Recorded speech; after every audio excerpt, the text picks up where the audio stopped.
Good morning, afternoon, good evening. Depends when you're watching this video. Principles of Management. Here we are, week number 2 in our fall semester of 2024. Wanted to start off by thanking you for your work on week 1.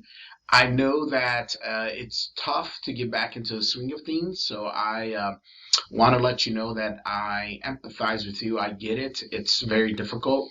As I mentioned, I have also returned from the vacation, and it's been tough to sort of get into the swing of things. But, it's part of what we do. We take time off, but we also understand that we're going to come back and hit it hard. So, first and foremost, welcome to week number 2. Here's my cup of coffee, world's best boss, Thunder Mifflin. Yesterday I saw one of my favorite episodes of all times. If you've never watched The Office, I recommend one episode in particular. It's called Scott's Tots, and it's basically very cringy in regards to how it makes you feel on the injustice that Michael Scott, the main character, has promised this group of high school inner city kids a tuition for college. I don't want to give it away if you ever have time. I know you guys are all busy adults, so it's difficult to get that opportunity, but that's probably one of my favorite episodes. Number one, and number 2 in regard to The Office would be the episode where Dwight receives an award. Dwight is one of the salesmen, and he gives a speech. I think Mussolini's a speech. And he's pounding on top of the podium. It's just hilarious. Anyhow, that being said, let's get going. Let's get started. So week 1 is behind us. I know some people have struggled through that week.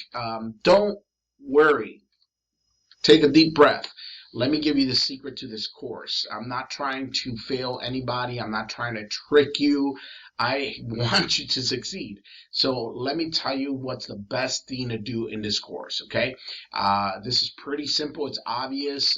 None of the information that you're going to go through is rocket science. It's basically very I would say a theory-based course. So you're going to read a lot and you're going to analyze a lot. And most of it's going to be self-analyzation. It's going to be you reflecting on some of these discussions. Now, if you recall from our syllabus, 30% of your overall grade is going to be pulled from your discussions. So if I had to give you an advice, absolutely, do not miss a discussion, because there's only about 6 discussions. So each one of those discussions is going to impact your grade drastically, like 5% each discussion. So if you miss a discussion, you're going to be impacted drastically. If you miss 2 discussions, that's like 10% of your grade, of your overall grade. You can do 100 and everything else and miss 2 discussions, and you're going to end up at a 90. So please understand how this class is being graded. Now, people freak out because they didn't do good in one quiz. Relax. One quiz is not going to make a big impact. Now, it will impact you if you don't go back and review that, because all the questions that you're going to see in your midterm and your final come from your quizzes. So I'm not trying to fail anybody. I'm not trying to trick you into something. I want you to go through the material, of course, and learn. But realistically, the only way that I can see you learning is through your discussions. Because let's be honest, everything else is online. You should be able to use your resources to figure that out. Read it. If you do the Smart Book, you see the highlighted areas already designed for you to know what's important. The rest of the process is easy. The hard part, and the most important part to me, that you need to focus on is your discussion post, because that's what I read. I read every single one of them. I'm going to start. It's Monday. It is 8:30 in the morning on Monday. I hope to get every week the message out or the video out as soon as possible. That's not always going to happen, so please keep an eye out for the video. But in regards to this week, I'm going to start reading the discussions from last week. So please bear with me. It's going to be about a week for I to go through 100 plus individual posts and all the other ones. So it takes a lot of time to read through that. That's what I grade manually. Okay. So that being said, this week's discussion is really exciting because I love to see other people's perspective, but we look at ethical perspectives. And what this is not what's right and what's wrong. That's not what we're talking about here. We're talking about how you go about making a decision of what you feel is right and wrong for you. So this is very interesting because a lot of people struggle with this concept and understanding it, right? I would argue that a lot of my students who come from a background of believe in a higher power, in God, and have a religious structure, they lean towards what we would call a deontological perspective. They feel that if this higher power has dictated right and wrong, it's my job to follow that rule, period. And I get that. So I want to challenge you. I'm not trying to convert you or change you. That's not my point.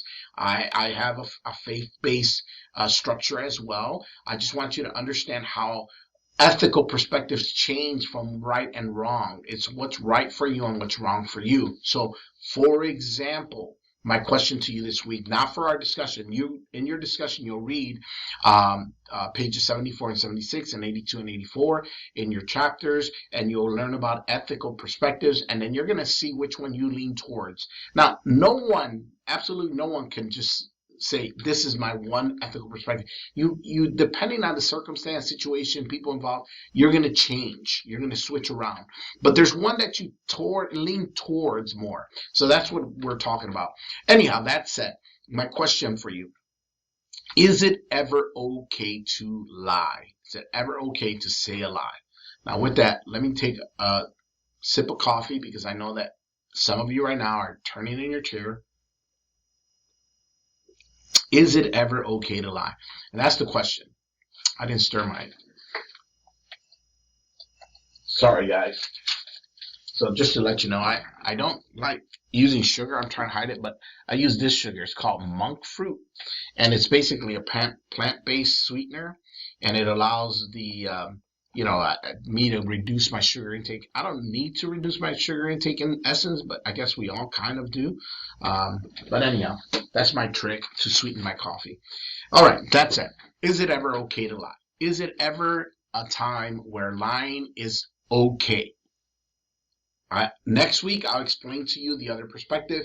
You tell me yours. That's one. Number two, how would you make this decision? This is usually called a trolley scenario or ethical dilemma, the trolley ethical dilemma. And what it is if you're a conductor of a train, you're driving this train full speed ahead, and you're going to make a right or a left, and you just notice that your brakes are no longer working.